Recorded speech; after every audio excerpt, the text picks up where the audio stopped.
अरियो सांभा, क्या नाम था रे उसका? चमेलिया।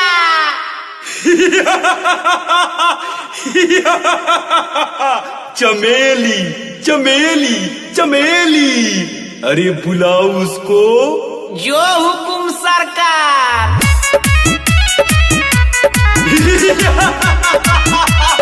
चमेली।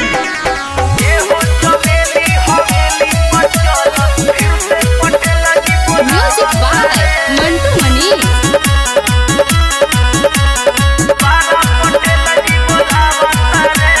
कौन जादू चलैले बाड़ू उनका के तू पगलैले बाड़ू। अरे कौन जादू चलैले बाड़ू उनका के तू पगलैले बाड़ू। तोहरे ही नाम से खजाना सब लुटावता रे। तोहरे ही नामवा पर खजाना सब लुटावता रे। हो लुटावता रे। तो ये हो चमेली हवेली पर चल फिर से पटेल जी बोलावता रे। ये हो चमेली हवेली पर चल फिर से पटेल जी बोलावता रे। चमेलिया। ये हो चमेली हवेली पर चल फिर से पटेल जी बोलावता रे।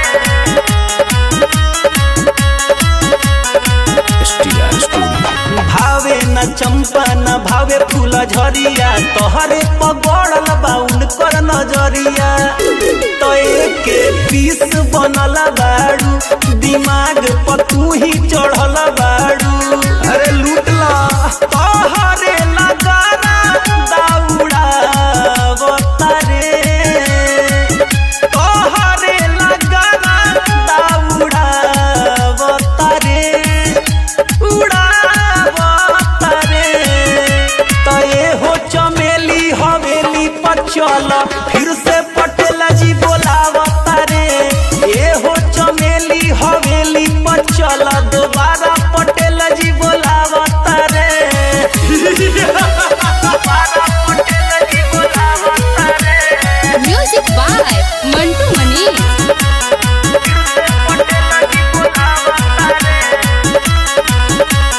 जवन कहबू तू हो जाई पूरा तोहर सपना न रही अधूरा। तू राजा ना के कहल करहो आ वही जे रहल करहो। गाना अमित के बजावता रे। गाना अमित के बजावता रे। हो बजावता रे। तो ये हो चमेली हवेली पर चल फिर से पटेल जी बोलावता रे।